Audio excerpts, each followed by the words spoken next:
कैसे हैं my dear students. मैं आपकी होस्ट और दोस्त अलका दीक्षित लेकर आई हूँ आज आपके लिए बहुत ही रिक्वायर्ड टॉपिक जो है कैश कोहेरेंस का। ठीक है, तो कैश कोहेरेंस जो है इम्पोर्टेंट है, एग्जाम में पूछा जाता है, इवन कॉम्पिटिटिव, और जहां आपके कभी किसी ऑर्गेनाइजेशन में कभी इंटरव्यूज होते हैं वहां भी इससे रिगार्डिंग क्वेश्चंस पूछे जाते हैं। तो माय डियर स्टूडेंट्स, मेरी कोशिश ये है कि मैं इस टॉपिक में हर वो डिटेल्स आपको समझा सकूं जो भी कहीं रिक्वायर्ड होता है। डियर स्टूडेंट्स, वैसे तो ये मेरा काफ़ी दिनों से ये टॉपिक था, मुझे आप लोगों को पढ़ाने के लिए कोशिश यही थी कि मैं किस तरह से इसको कंप्लीट करूं। तो उसमें कुछ डायग्राम्स हैं जो मुझे बनाने में, जो डेटा है मुझे कलेक्ट करने में, मुझे उसके लिए नोट्स बनाने में थोड़ा टाइम लग गया, उसके लिए मैं आपसे क्षमा प्रार्थी हूँ। बट टॉपिक इम्पॉर्टेंट है तो मैं उसे आज लेकर आई हूँ। माय डियर स्टूडेंट्स, मैंने आपको पहले बताया था कि जब हम मल्टी प्रोसेसर की बात करते हैं, मल्टी प्रोसेसर मीन्स जब हमने बात करी थी डुअल कोर की, किसकी बात करी थी? डुअल कोर की, ऑक्टा कोर की, ऑक्टा कोर, ठीक है, या क्वाड कोर प्रोसेसर्स की। किसकी बात करी थी? क्वाड कोर प्रोसेसर्स की। ओके, तो इसमें क्या था कि एक मेन जो फ्रेम बनाया जाता है उसके अंदर आपके मल्टीपल प्रोसेसर्स जो हैं वो इनबिल्ट होते हैं। आप सब लोगों ने मल्टीपल प्रोसेसर्स पे देखा है, आप लोग यूज करना चाहते हो, क्यों? क्योंकि उससे आपका जो सिस्टम है वो फास्ट हो जाता है। ठीक है, अब यहाँ पर बात ये आती है कि इसी तरह जो इसमें एक प्रॉब्लम आती है उसको बोलते हैं कैश कोहेरेंस, और उसी को सॉल्व करने के कुछ एक मेथड्स भी होते हैं जिसे हम डिस्कस करेंगे। तो बात ये है कि जब हम बात करते हैं, अभी मैंने यहाँ सिर्फ 2 प्रोसेसर्स को यूज करा है, यहाँ पर मल्टीपल प्रोसेसर्स को आप यूज कर सकते हैं, 2, 3, 4, 8, जितने मर्जी चाहे आप प्रोसेसर्स यहाँ पर डाल सकते हैं। मैंने सिंपली जो डायग्राम बनाया है आप लोगों के लिए, यहाँ पे 2 प्रोसेसर्स हैं।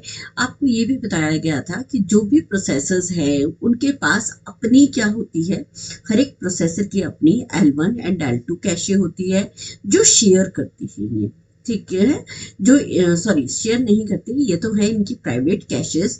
L1 और L2 क्या है, किसी भी प्रोसेसर की प्राइवेट कैशेस है, एंड L3 क्या है, वो शेयर्ड कैशे है। ठीक है, इसी तरह P2 प्रोसेसर है जिसकी अपनी प्राइवेट कैशेस कौन सी है, L1 and L2, and L3 क्या है, इसकी प्राइवेट कैशे है। ठीक है, इसी तरह आपके पास जो रैम है, रैम क्या है, रैम भी आपके पास एक शेयर्ड स्टोरेज एरिया है। रैम क्या है आपके पास? Shared storage area. ठीक है, एरिया, और we can say it is memory. ठीक है, जिसको हम यूज करते हैं। अब होता क्या है माय डियर स्टूडेंट्स, मैंने ये कहा था कि ये जो प्रोसेसर्स हैं किसी भी टास्क को मिलके काम करने की कोशिश करते हैं ताकि आपका जो डेटा है वो स्पीड अप हो जाए। ठीक है, और ये रैम के साथ कनेक्टेड होते हैं। अब हुआ क्या कि कैश ऑर्गेनाइजेशन में कुछ 2 पार्ट हम जो ज़्यादा यूज करेंगे आगे आने वाले लेक्चर्स में, वो मैं आपके साथ डिस्कस करना चाहती हूँ। फर्स्ट आता है cash data memory. Cash data memory में क्या आता है? वर्ड, यानी कि जो डेटा मेमोरी होगी कैशेबल, वो क्या होगी? वर्ड में होगी, बाइट में नहीं बोलते। बाइट भी एक तरह से वहाँ बाइट एड्रेसेबल बोलते हैं, इसको हम वर्ड के फॉर्म में पढ़ेंगे। ठीक है, words are stored in cache and groups into block. ठीक है, जो वर्ड्स हैं उसको ग्रुप कर देते हैं किसमें? ब्लॉक्स में, and transferred for in and out. ठीक है, जो भी डेटा होगा वो इन और आउट के फॉर्म में, ब्लॉक्स के फॉर्म में ट्रांसफर होगा, क्योंकि ब्लॉक में हमने वर्ड्स को ग्रुप कर दिया है। ठीक है, नेक्स्ट आती है एक बड़ी इंपॉर्टेंट चीज जो हम बार बार यूज करेंगे, टैग। टैग क्या होता है? Indicates what part of the memory belong. ठीक है, किस पार्ट है, कौन सा ऐसा पार्ट है मेमोरी का जो उस टैग के थ्रू बिलोंग कर रहा है। आप लोगों ने देखा होगा जब आप लोग ग्रुप में फोटोज खींचते हो तो आपके जितने फ्रेंड्स हैं उनके फेस पे एक स्क्वायर जैसी शेप आ जाती है, उसमें कहते हैं tag your friends, tag your friends. तो मतलब ये आपके कहाँ से बिलोंग करते हैं, क्योंकि ये आपके फ्रेंड लिस्ट में है। इसी तरह आप जो डेटा एक्सेस करना चाहते हो वो किसी न किसी पार्ट के मेमोरी से बिलोंग कर रहा होगा। So collection of tags are stored in the cache memory। तो कलेक्शन जो टैग्स हैं वो कहाँ स्टोर होंगे, कैश मेमोरी में। कैश मेमोरी में क्या होता है, आप सबको मैंने बताया था कि सबसे पहले है यहाँ पर आपके पास सीपीयू, ठीक है। सीपीयू के बाद है आपके पास कैशे, ठीक है। सीपीयू के बाद है आपका कैशे, कैशे के बाद है आपकी रैम, ठीक है।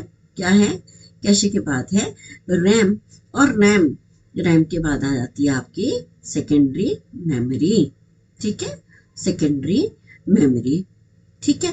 अब हुआ क्या कि जब इस सीपीयू ने कोई भी डेटा चाहिए तो वो क्या करेगा, कैशे से लेगा।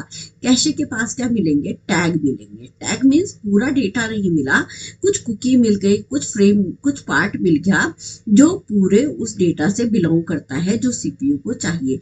अगर मुझे टैग पता लग जाए, टैग मुझे मिल गया तो मैं इजीली उस डेटा को कहाँ सर्च करूंगी, रैम में। और रैम में अगर वो डेटा क्या हो जाएगा, नहीं मिल रहा है, तो हम उसको सेकेंडरी स्टोरेज में सर्च करेंगे, ठीक है। जब आप सबको पता है कि मेमोरी से भी हम डेटा फैच कर सकते हैं, रैम से भी डेटा फैच कर सकते हैं, तो फिर ये कैशे की रिक्वायरमेंट क्यों पड़ी। आप सबको पता है, जितना हमने पिछले लेक्चर्स में डिस्कस किया है, कि सेकेंडरी मेमोरी जो है वो क्या होती है, स्लोएस्ट होती है, साइज बहुत बड़ा है, धीरे धीरे चलती है। रैम क्या है, रैम उसका साइज कम है, लेकिन फिजिकली जितनी भी चीजें, जो भी डेटा है वो आपको अपीयर होगा, वो कहाँ होगा, रैम में। और रैम से फिर आपको कहाँ मिलेगा, कैशे में मिलेगा, ठीक है। तो इस तरह से हम डेटा की हायरार्की को डिस्कस करते हैं। तो सिंपल सी बात ये थी कि जो टैग है वो क्या है, एक तरह से मैंने टैग कर दिया अपने फ्रेंड्स को, ठीक है। इसी तरह से हमने टैग कर दिया जो भी डेटा हमें रिक्वायर्ड है, या जो भी हमने सीपीयू को कमांड दी कि भाई मुझे ये डेटा फाइल एक्सेस करनी है, या सीपीयू ने कोई प्रोसेस एग्जीक्यूट करना है, तो वो क्या करेगा, कैशे को देगा, कैशे में उसको टैग मिल जाएगा, टैग से फिर वो फर्दर रैम में सर्च करेगा, और रैम के बाद सेकेंडरी स्टोरेज में सर्च करेगा, ठीक है। अब कोहेरेंस की प्रॉब्लम क्या आती है, कोहेरेंस की प्रॉब्लम क्या है, देखिए, in a multi processor system data inconsistency में अकर, यहाँ पर क्या होता है, डेटा इनकंसिस्टेंसी अकर होती है, ओके। समझाती हूँ मैं आपको। डेटा इनकंसिस्टेंसी में occur among adjacent levels of different within the same level of the memory hierarchy, okay. ये ऐसा हुआ क्यों, देखो, it is the uniformity of the shared resources of the data that ends up the store of the multiple caches. अब होता क्या है dear students, मान लीजिए रैम में कोई वेरिएबल है एक्स, एक्स की वैल्यू कितनी है, 15, ठीक है। अब ये सीपीयू जो हैं, ये मल्टीपल प्रोसेसर्स हैं, ये क्या है, ये पूरा मेन पार्ट है, इसके अंदर ये सारे सीपीयूज क्या हैं, इनबिल्ट हैं, ठीक है। अब ये जो सीपीयू 1 है, जो मल्टीपल प्रोसेसर्स हैं, ये क्या है, इसको हम ले लेते हैं P1, ठीक है। अब ये क्या कर रहा है, किसी जॉब J1 को प्रोसेस कर रहा है, क्या कर रहा है, J1 को प्रोसेस कर रहा है। J1 जो है उसने P1 के थ्रू प्रोसेस होनी है, लेकिन वो वेरिएबल क्या है, वो बोलता है कि x की वैल्यू को लाओ, ठीक है। जब x की वैल्यू यहाँ पर आ गई, कितनी थी, 15 थी, लेकिन यहाँ पर जो मैंने जॉब एग्जीक्यूट करी उसमें क्या हो गया कि जो x की वैल्यू थी उसने कहा कि इसको -2 करो, x की वैल्यू को -2 करो, ठीक है। तो अब यहाँ पर x की वैल्यू कितनी हो जाएगी, -15 की जगह क्या हो जाएगी, 13। अब इसी तरह इतने में ही ये वैल्यू जो है सीपीयू 2 ने मांग ली, ठीक है। यहाँ पर क्या थी, इसने प्रीवियस वैल्यू क्या दी, 15, ठीक है। और क्या हुआ, अभी अपडेट नहीं हुई है रैम में, ठीक है, जो पिछले सीपीयू 1 की वैल्यू जो थी वो अपडेट नहीं हुई। अब ये क्या हुआ, यहाँ पर x की वैल्यू क्या थी, +2 कर दी, एक्स की वैल्यू जो थी उसको +2 करना था, तो एक्स की वैल्यू यहाँ पर क्या हो गई 17। इसी तरह यहाँ पर एक्स की वैल्यू क्या हो गई -4। अगर -4 करें तो यहाँ हमें वैल्यू जो मिलेगी CPU 3 में वो मिलेगी 11। अब हुआ क्या डियर स्टूडेंट्स कि हर एक कैशे के पास अपनी अपनी वैल्यू है। एक में एक्स की वैल्यू 13 हो गई, इसमें वैल्यू जो है वो 17 आ रही है और इसमें आ रही है 11। इससे क्या हो रहा है कि ये जो वेरिएबल x है इसकी वैल्यू क्या होनी चाहिए थी, कंसिस्टेंट होनी चाहिए। क्या होनी चाहिए, कंसिस्टेंट होनी चाहिए। लेकिन ये क्या है, इनकंसिस्टेंसी। अब ये देखिए माय डियर स्टूडेंट्स के in multi processor system data inconsistency में अकर। इससे क्या हो रहा है कि एडजेसेंट लेवल्स पे जो सीपीयू है यहाँ पर सेम एक वेरिएबल की we are getting multiple values. ठीक है, अगर मल्टीपल वैल्यूज हमें मिल रही हैं तो ये क्या है, डेटा इनकंसिस्टेंसी है। ठीक है ना, एक ही डेटा की मल्टीपल वैल्यूज मिल रही हैं हमें, तो होगा क्या, मतलब किसी एक स्टूडेंट को बोला तेरे इस सब्जेक्ट में ना तेरे कुआ में जो है वो मान लीजिए 93 मार्क्स है, दूसरे ने कहा 96 मार्क्स है, तीसरे ने कहा 90 मार्क्स है।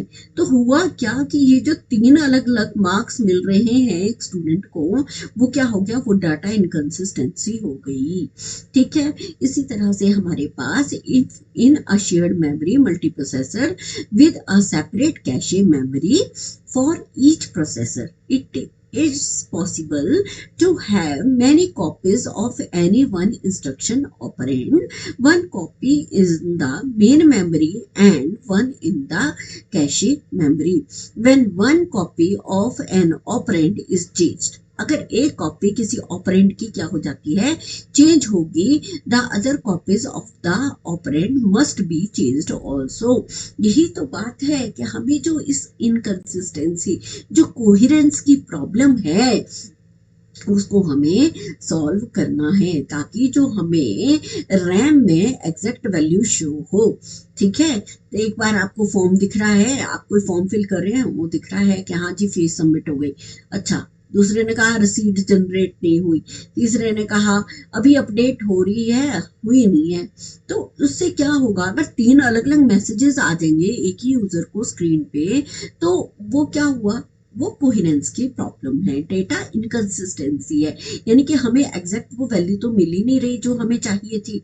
ठीक है, नेक्स्ट आ जाता है कि इन मल्टीप्रोसेसर ऑपरेट इन पैरेलल। ठीक है, जितने भी मल्टीपल प्रोसेसर्स यहाँ पर लगे हुए हैं, चाहे वो 3 है, 4 है, ऑक्टा कोर है, वो क्या होंगे, operates in parallel, parallelly operate होते हैं एंड इंडिपेंडेंटली। मल्टीपल कैशेस में poses different copies of the same memory block. Different copies हैं, ठीक है ना, जिस तरह से हम फोटो स्टेट करवाते हैं तो एक ही डॉक्यूमेंट की क्या हो जाती है, मल्टीपल कॉपीज हो जाती है। अगर एक ही डॉक्यूमेंट की मल्टीपल कॉपीज अलग अलग आई, एक में डायग्राम आ गया, एक में डायग्राम नहीं आया, तो आप बोलोगे नहीं नहीं ये ठीक नहीं आया। क्या हुआ, क्योंकि उसमें एग्जैक्ट वो डेटा हमें नहीं मिला जो हमें चाहिए था। It creates a cache coherence problem. Data inconsistency की जो प्रॉब्लम है वो है कैश कोहेरेंस प्रॉब्लम। ठीक है, cache coherence is the discipline that ensures that changes in the values of the shared operands are propagated throughout the system in a timely fashion. Mainly हमें करना क्या होता है कि जब भी इसके कैश कोहेरेंस की प्रॉब्लम को अगर हमें दूर करना है, हमें इसको रिमूव करना है, तो हमें क्या करना पड़ेगा, जो भी कैशे की जो वैल्यूज होंगी वो कंसिस्टेंट वे में अपडेट होनी चाहिए। तो हम उसको क्या कर देंगे, सिंक्रोनाइज कर देंगे। टाइमली फैशन मीन्स हम उसको सिंक्रोनाइज कर देंगे so that all the values will be get updated in the same manner throughout the। अगर x की वैल्यू यहाँ पर 15 है तो चाहे इस वाले प्रोसेसर की कैशे में देख लो, इस प्रोसेसर की कैशे में देख लो, इस प्रोसेसर की कैशे में देख लो, हर एक में x की वैल्यू क्या होनी चाहिए, 15 होनी चाहिए। ठीक है, तो इसके लिए हम कुछ प्रोटोकॉल्स को डिस्कस करेंगे। चलिए थोड़ी सी और डेफिनेशन पे चलते हैं। Cache coherence problem, it is the challenge of keeping multiple local caches synchronized. अब यही तो सबसे बड़ी प्रॉब्लम है कि मतलब एक ग्रुप में 10 लोग हैं और और सब एक ही ग्रुप का पार्ट है, ठीक है, सबने एक ही प्रोजेक्ट पे काम करना है, लेकिन अगर सबका मेल मिला के चलना है तो सबके पास जो आंसर होने चाहिए वो एक जैसे ही होना चाहिए, लेकिन सबको एक साथ लेकर चलना भी तो बड़ी प्रॉब्लम है। तो that is called the cash coherence problem. वही यहाँ पर अगर कैसे भी कैशेस को एक जैसी वैल्यूज अपडेट करवानी है तो वो सबसे बड़ी प्रॉब्लम है। When one of the processor updates it's local copy of the data which is shared among multiple caches. ठीक है, तो हम उस प्रॉब्लम को कैसे दूर कर सकते हैं कि अगर कोई भी processor shared copy of data किससे शेयर कर रहा है, मेरे शेयर्ड मेमोरी रैम से, ठीक है, इसने शेयर किया, मान लीजिए कि सीपीयू 1 ने, अगर इसने अपडेट किया है, कुछ भी चेंजेस किए हैं उस वेरिएबल में, तो वो रैम को तो अपडेट करे ही करे, साथ में बाकी सारी कैशेस में भी जाकर उसके मल्टीपल वैल्यूज को अपडेट कर दे। ठीक है, अब इस जो डेटा इनकंसिस्टेंसी है डियर, तो हम इसको प्रिवेंट भी कर सकते हैं। कैसे कर सकते हैं? बस वॉचिंग, जिसको हम स्नूपिंग भी बोलते हैं, हार्डवेयर ट्रांसपेरेंसी होती है, नॉन कैशेबल मेमोरी होती है एंड कैशे फ्लशिंग होती है। इन सब पार्ट्स को भी हम डिस्कस करेंगे। ओके, नेक्स्ट आ जाता है कैशे कोहेरेंस प्रोटोकॉल इन मल्टीपल प्रोसेसर सिस्टम्स। अब यहाँ पर देखिए, मान लीजिए ये क्या है मेरी, ये है आपकी मेन मेमोरी। ठीक है, अब इस मेन मेमोरी के साथ क्या है, मल्टीपल जो हैं वो कैशेस कनेक्टेड हैं। चलिए हम कैशेस को कनेक्ट करते हैं। ठीक है, हमने कैशेस कनेक्ट करी, तो ये जो कैशे है ये C1 है, ये किसकी, ये है C2, this is your C3, ठीक है, and this is your C4। ये 4 कैशेस हो गई एक प्रोसेसर के अंदर। ठीक है, इनके हर एक के पास अभी वेरिएबल क्या है, वेरिएबल की, और इन कैशेस, ये कैशे किसकी है, प्रोसेसर की है। ठीक है, ये मान लीजिए ये P1 प्रोसेसर है, इसका कैशे 2 का प्रोसेसर हम P2 लगा लेते हैं, और इसी तरह कैशे 3 का प्रोसेसर जो है वो हम P3 यूज करेंगे, और कैशे 4 का प्रोसेसर जो है वो P4 हो जाएगा। ठीक है, ओके, अब मान लीजिए J1 कोई जॉब है जो कैशे 1 पे एग्जीक्यूट होनी है। अब यहाँ पर मान लीजिए x का कोई वैल्यू है, मान लीजिए वही लेके चलते हैं हम 15। ठीक है, अगर कैशे की कोई वैल्यू अपडेट हो रही है, तो मैंने यहाँ सिंपल सा वही डायग्राम बना दिया है कि यहाँ पर भी जो x की वैल्यू है वो 15 है, आ गई, कैशे में आ गई। अब उसने कैशे में कुछ भी चेंजेस करने, कैशे ने कहा कि मुझे इस प्रोसेसर के इस वैल्यू पे कुछ काम करना है, तो उसके लिए कुछ सेट ऑफ प्रोटोकॉल्स होते हैं। अब प्रोटोकॉल्स को हम डिस्कस करते हैं। Every state information should be maintained in cache through cache controller. अब यहाँ पर इन डिफरेंट कैशेज को, ये जो कैशेज हैं लगी हुई ना हमारे पास सीपीयू के साथ, इनको कंट्रोलर, कैशे कंट्रोलर क्या करेगा, इन सबको कंट्रोल करेगा। ठीक है, so it is responsibility of the controller to maintain cache through some protocol. ठीक है, कैशे थ्रू जो करनी है, यानी कि जो भी वैल्यू अपडेट होगी वो सभी कैशेज में सेम होनी चाहिए। ऐसा नहीं है कि हर कैशे जो है वो अपनी अपनी वैल्यू लेके बैठे रहे, सब अपनी मनमर्जी करेंगे तो बड़ा मुश्किल हो जाएगा। ठीक है, तो हम क्या करते हैं कि इस मेंटेन करते हैं किसी प्रोटोकॉल के थ्रू। फर्स्ट क्या है, फर्स्ट प्रोटोकॉल है MSI प्रोटोकॉल, इसको बोलते हैं मॉडिफाइड शेयर्ड इनवैलिड। ठीक है, M से मॉडिफाइड, S से शेयर्ड, I से इनवैलिड। ठीक है, नेक्स्ट आ गया modified owned shared invalid. Next आ गया MESI, modified exclusive shared invalid. ठीक है, नेक्स्ट है MOESI, MOESI। ठीक है, modified owned shared exclusive shared and invalid. चलिए इन टर्म्स को एक एक करके समझते हैं। फर्स्ट आ गई मॉडिफाइड। मॉडिफाइड क्या होता है, मॉडिफाइड कहता है it means that the data is modified by the processor and it is inconsistent value with the main memory, so it is called the cache is dirty। ठीक है, अब हुआ क्या, देखो डाटा जो था वो मॉडिफाई हो गया बाय द प्रोसेसर। ठीक है, अब ये जो मॉडिफाई हुआ वो क्या है, वो क्या है, एंड इट इज इनकंसिस्टेंट, क्योंकि हर एक जो वैल्यू है जो यहाँ मेन मेमोरी में है वो अलग है, लेकिन कैशे की वैल्यू मान लीजिए यहाँ पर मुझे -2 करनी थी, तो ये वैल्यू 15 ना होकर क्या हो गई, 13 हो गई। तो क्या हो गया, क्या ये दोनों वैल्यू सेम है? नहीं, एक ही वेरिएबल है लेकिन दोनों की वैल्यू क्या है, डिफरेंट है। So it is inconsistent value and the main memory, so it is called as the cache dirty, मतलब कैशे में जो वैल्यू है वो डर्टी है। क्यों? क्योंकि उसने अपडेट नहीं करी, मॉडिफाई नहीं करी। So that is the value of the current cache is different from the main memory. ठीक है, नेक्स्ट आ जाता है एक्सक्लूसिव। एक्सक्लूसिव का मीनिंग क्या हुआ? It means that the value present in the cache is same as that present in the main memory. ठीक है, exclusively जो कैशे की वैल्यू है वो सेम है ना, किससे?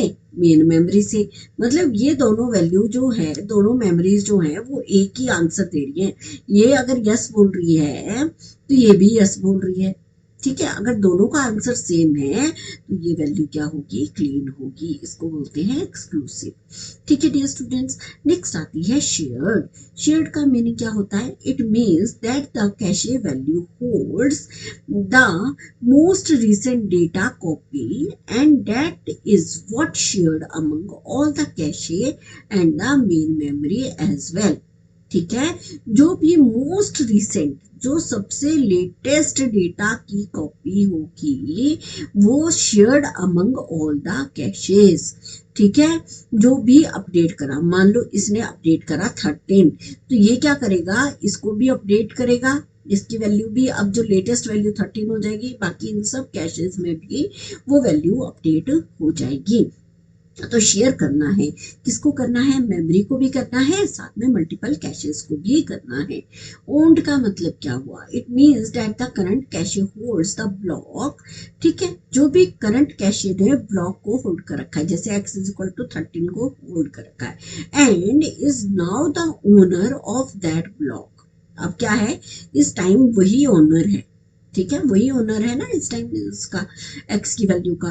Date is having all rights on that particular block. ठीक है, उस ब्लॉक के सारे राइट्स इस टाइम कैशे 1 के पास हैं। तो कंट्रोलर क्या करेगा, वो बोलेगा ठीक है अभी तक तेरे पास राइट्स सारे थे, लेकिन ये जो भी वैल्यू आपने अपडेट करी है वो सबको बताओ। ठीक है, तो ओन्ड का मतलब ये हुआ कि जब किसी कैशे में कोई वेरिएबल की वैल्यू गई है, उसको अपडेट भी करना है और उसको एक्टिवली ओन्ड राइट्स जो हैं वो उसको मिल जाते हैं, कि वो जब तक उसमें, मान लीजिए अभी 13 हो रही है, फिर 14 हो गई, फिर 15 हो गई, फिर 16 हो गई, तो लास्ट वैल्यूज क्या थी, 16।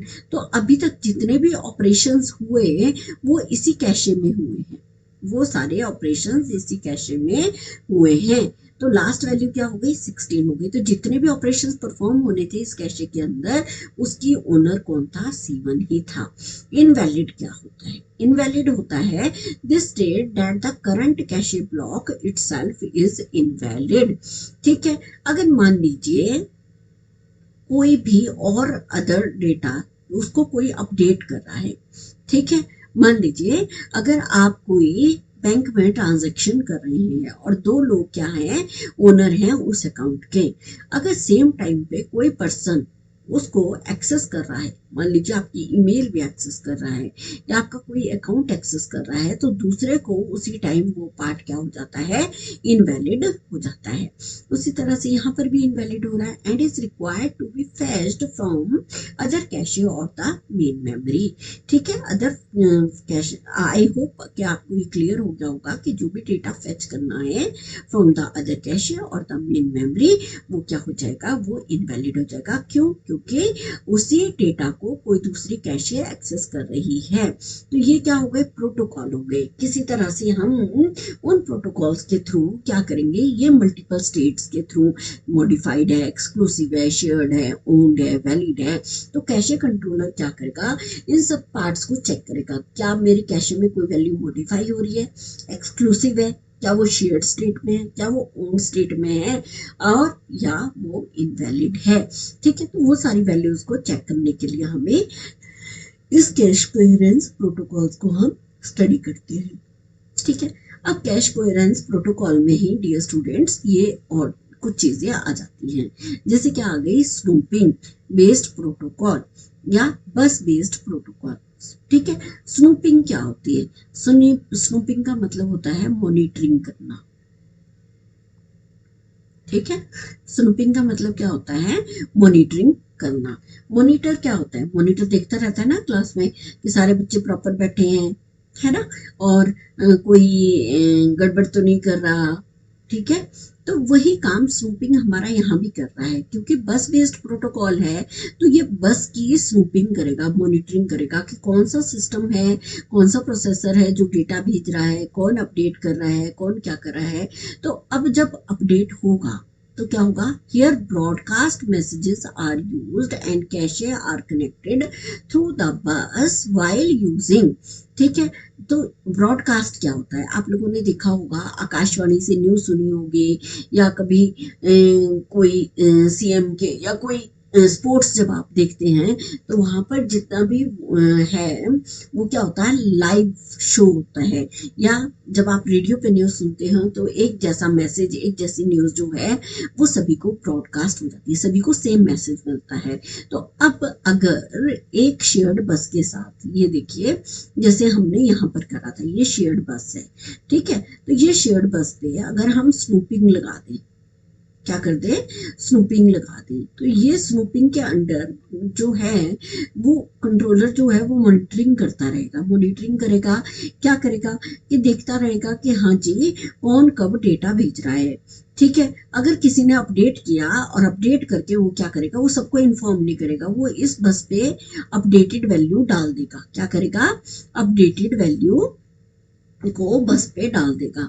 जैसे ही वो अपडेटेड वैल्यू डाली तो उसके साथ रैम भी कनेक्ट है, उसके साथ और सीपीयूज भी कनेक्ट हैं, उसकी कैशेस भी कनेक्ट हैं। तो जैसे ही अपडेट हुई वो ऑटोमेटिकली सबको अपडेटेड वैल्यू मिल जाएगी। ठीक है, तो ये हो गया snooping. Transactions on the bus are visible to all processors. Transactions जो हैं वो बस की सभी को विजिबल होंगी, सभी प्रोसेसर्स जो हैं वो उसको देख सकते हैं। एंड प्रोसेसर्स और बस वॉचिंग, जिसको हम बस स्नूप भी बोलते हैं, mechanism can snoop or monitor the bus and take action on relevant events. ठीक है, जो भी रेलेवेंट इवेंट्स है, मान लीजिए किसी अकाउंट में कोई कुछ लोग उसको देख रहे हैं, वो उस अकाउंट से ट्रांसफर कर रहा है, उसका पासवर्ड चेंज कर रहा है, तो इस टाइम जो है वो अपडेट हो रहा है, वो ऑटोमेटिकली सेम मैसेज जो है वो आपके फोन पे भी आ जाता है। ठीक है, और सेम मैसेज जो है वो बैंक पे भी चला जाता है कि हाँ जी पासवर्ड अपडेट हो गया, या कोई और पर्सन जो है आपने गलत पासवर्ड डाला तो वो भी आपके फोन पे भी डिलीवर होता है और वो ऑटोमेटिकली उनके प्रोग्रामिंग लूप में भी चला जाता है। ठीक है, तो इसी तरह प्रोसेसर और बस वॉचिंग, बस स्नूप क्या करता है? Mechanism can snoop. वो मैकेनिज्म है कि वो स्नूप करता रहेगा, वो मॉनिटर करता रहेगा कि जो भी एक्शन है और जो रेलिवेंट इवेंट्स जो इसमें आकर हो रहे हैं, टू इंश्योर डेटा कंसिस्टेंसी, कि डेटा कंसिस्टेंसी होनी चाहिए among the private caches and the shared memory. सब में डेटा क्या होना चाहिए? कंसिस्टेंट, सेम होना चाहिए, इनडिफरेंट नहीं होगा, इनकंसिस्टेंट डेटा नहीं होगा कि मेन मेमोरी के पास कुछ और है, कैशेज अपना अपना डेटा लेके बैठे हैं। तो इसी स्नूपिंग बेस्ड के अंदर माय डियर स्टूडेंट्स ये 4 पॉलिसीज आती हैं। कौन कौन सी पॉलिसीज हैं? कहते हैं कि right through, right update, right update, right back, right invalidate, right through, and right invalidate, right back. तो ये क्या है? ये डिफरेंट पॉलिसीज हैं जिसको हम नेक्स्ट स्लाइड में स्टडी करेंगे। नेक्स्ट आ जाता है directory based protocol. Directory based protocol क्या होता है? कहते हैं कि जितना भी डेटा अपडेट हो रहा है उसको ये ट्रैक रखो। क्या करना है हमें? Keep track of all the data. ठीक है, इन आ सेंट्रलाइज्ड प्रोसेसर, कोई भी सेंट्रलाइज जो प्रोसेसर है, कोई सर्वर है, उस पे अपडेटेड डेटा का जो भी अपडेट हो रहा है उसको सेंट्रलाइज कर दो। आप लोगों ने देखा होगा जब आप मूवी की टिकट्स को बुक करवाते हो, यहाँ आपको क्या हो रही है, सारी सीट्स जो हैं जो आप बुक करवाते हो किसी मूवी के लिए किसी टाइम स्लॉट में, वो आपको यहाँ पर शो हो रही है। ठीक है, थोड़ी देर बाद आपको क्या होता है, ये सीट्स बुक होनी शुरू हो जाती हैं। ठीक है, और कहीं आपको ये सीट्स बुक हो रही हैं, लेकिन सेम टाइम पे क्या हो रहा है, आप डिफरेंट फोन से अपने अपने घर की लोकेशन से कहीं से भी इन सीट्स की बुकिंग कर रहे हो उस टाइम स्लॉट के लिए।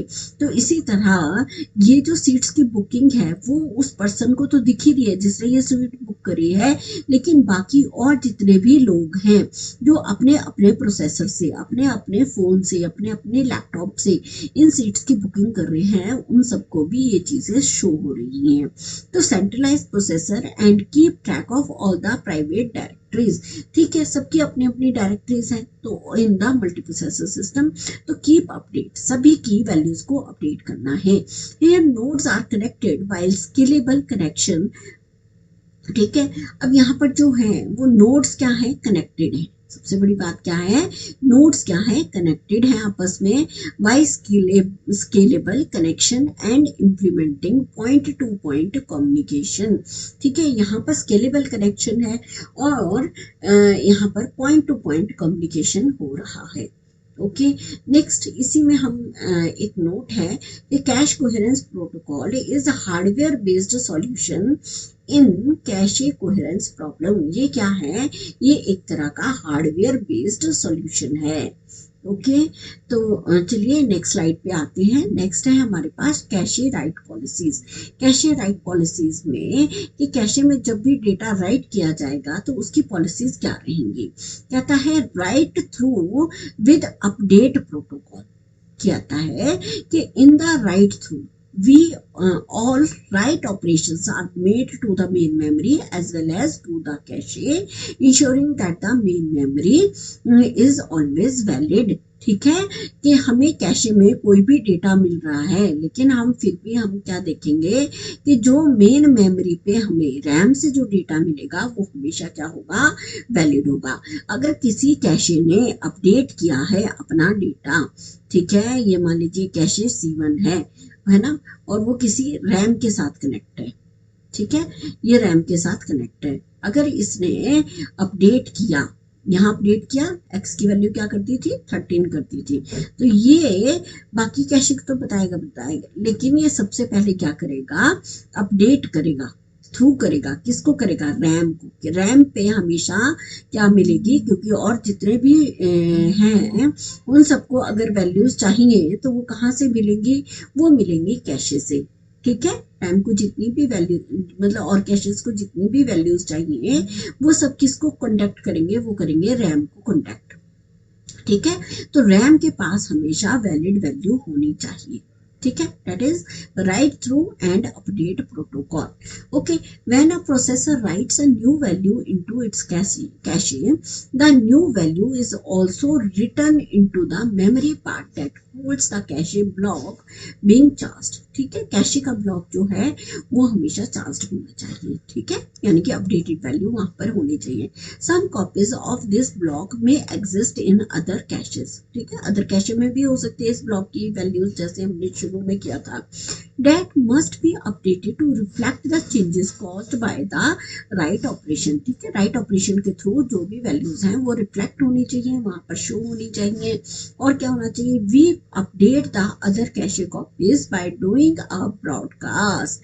ठीक है, जो हम स्नूपिंग और बशेड में यूज कर रहे थे कि जो भी वैल्यू अपडेट होगी उसको थ्रू कर दो और उसको अपडेट कर दो, ब्रॉडकास्ट कर दो with the updated data to all the processor module in the system and each processor module receives a broadcast data. It updates the contents of the affected cache block if this block is present in its cache. ठीक है, if this block जो है वो prevent हो जाता है, present होता है इन इट्स कैशे। जब भी वो ब्लॉक किसी भी कैशे में प्रेजेंट है तो उसकी वैल्यू को अपडेट करो और थ्रू भी कर दो कि जो भी वैल्यू अपडेट हुई है या तो उसको ब्रॉडकास्ट करो या कोई ऐसा मैकेनिज्म लिखो कि जो भी मॉडिफाई कर दिया वो सब में मॉडिफाई हो जाए, ओके, अपडेट हो जाए। नेक्स्ट आ जाता है right through with invalidation of copies. Right through और इनवैलिडेशन क्या हो गया कि इन राइट थ्रू पॉलिसी है ऑल्सो हैज कंसिस्टेंसी इश्यूज। ठीक है, राइट थ्रू के अंदर भी कंसिस्टेंसी इश्यूज जो हैं वो हो सकते हैं। Even through memory is updated, memory updated होगी। Inconsistency can occur unless other cache monitor the memory traffic or receive some data notifications of the update। ठीक है, नोटिफिकेशंस अगर उसको अपडेट की नहीं आई तो वो अपनी अपनी अलग अलग कॉपीज लेकर बैठे रहेंगे। ठीक है, तब तक तो वो इनकंसिस्टेंसी हुई ना, अगर अपडेटेड नहीं हुई और इतनी देर में किसी और ने अगर वो वैल्यू मांग ली तो वो क्या होगी, उसको तो नॉन अपडेटेड वैल्यू मिलेगी। So when a processor rights a new value into its cache, this value is return into the memory. ठीक है, जब भी कैशे में कोई भी नई वैल्यू आएगी तो उसको सबसे पहले क्या करो, रैम के साथ शेयर कर दो। And all other copies of the other caches are invalidate. ठीक है, जब रैम पे अपडेट हो गई तो बाकी सारी कैशेज की वैल्यू क्या हो जाएंगी, वो इनवैलिडेट कर दो। ठीक है, इससे क्या होगा, this also done by broadcasting the invalidation request. ठीक है, ब्रॉडकास्ट हो जाएगा कि बाकी सबकी जो रिक्वेस्ट है वो इनवैलिडेट हो जाएगी क्योंकि अलग अलग कैशे पे अलग अलग कॉपीज अलग अलग डेटा नहीं होगा through the system. All caches receives this invalidation request and the cache which contains the updated data flushes it's cache line. ठीक है, अब देखो जैसे हमने पिछली वाली स्लाइड में किया था, यहाँ पर क्या हुआ था कि ये देखो ये जितने भी वैल्यूज हैं ये अपडेट हुई है ना। देखो 15 हुआ, 13 हुआ, 14 हुआ, 15 हुआ, तो जितने भी पिछली अपडेटेड वैल्यूज हैं उसको क्या करो, उसको पहले फ्लश कर दो, उसको क्लियर कर दो ताकि कोई भी इनवैलिड वैल्यू जो है वो बाकी सब लोगों तक ब्रॉडकास्ट ना हो जाए। ठीक है, नेक्स्ट आ जाता है राइट बैक प्रोटोकॉल। ठीक है, राइट बैक प्रोटोकॉल क्या है, in the write back protocol operations are usually made only to the cache. ठीक है, ऑपरेशंस किस पे करे जाएंगे, कैशे के अंदर। And main memory is only updated when the corresponding cache line is flushed from the cache, and in this protocol multiple copies of the cache block may exist in different processors have loaded. ठीक है, loaded होगी तो read भी होगी यहाँ पे, and the block into their cache. ठीक है, ताकि और लोग भी उस ब्लॉक को वापस से रीड कर सके। राइट बैक कर दिया है तो जो भी अपडेटेड वैल्यू होगी वो रीड भी की जाए और कैशे में अपडेट भी हो गई है। ठीक है, मल्टीपल कैशेस जो है वो अपने आप को अपडेट कर लें।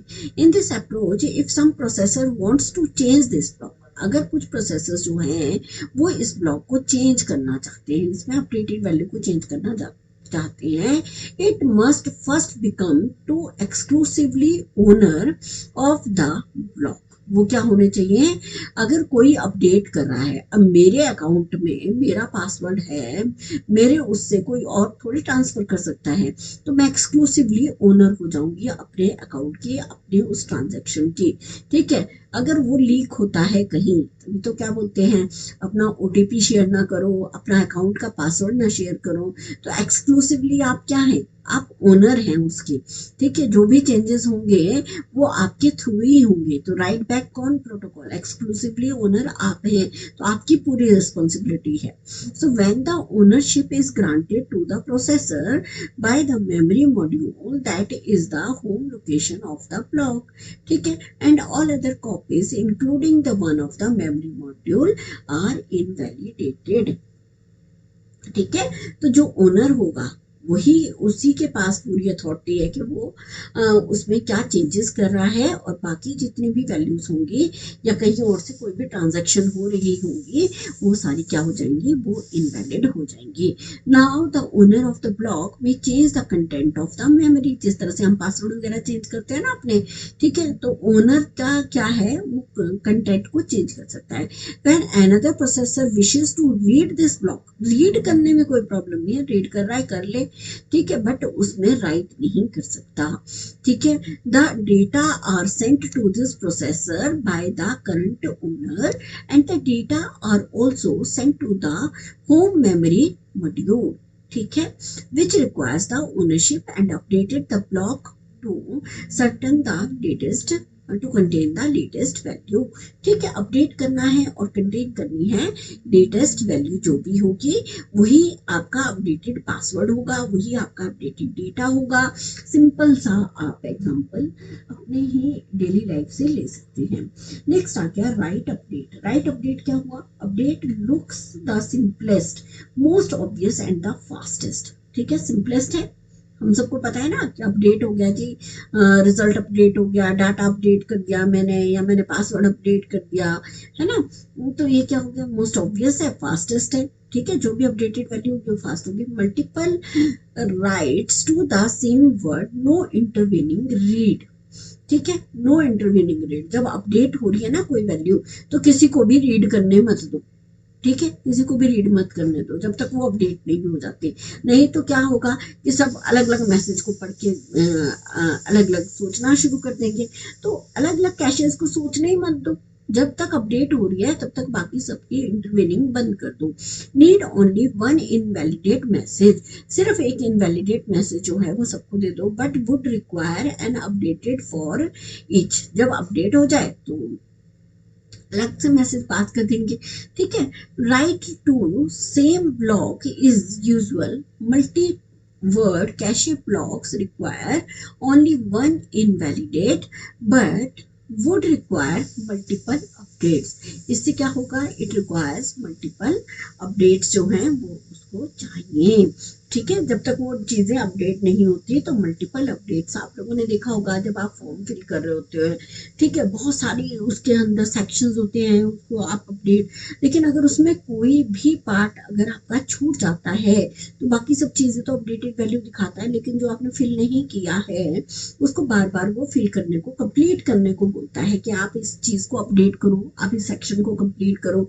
तो वही बात है कि जब आप अपडेट कर देंगे तो वो थ्रू भी हो जाएगा, आपके फॉर्म के थ्रू सभी लोगों तक पहुंच भी जाएगा, ठीक है। आई होप डियर स्टूडेंट्स, मैंने आप लोगों के लिए कोशिश करी है कि कैश कोहेरेंस कैसे होती है, उसको किस तरह से, किस पॉलिसीज के थ्रू हम उसको सॉल्व कर सकते हैं, प्रोटोकॉल्स क्या हैं। तो इसी के साथ मैं आज का लेक्चर खत्म करती हूँ, जल्दी ही मिलेंगे नए लेक्चर के साथ।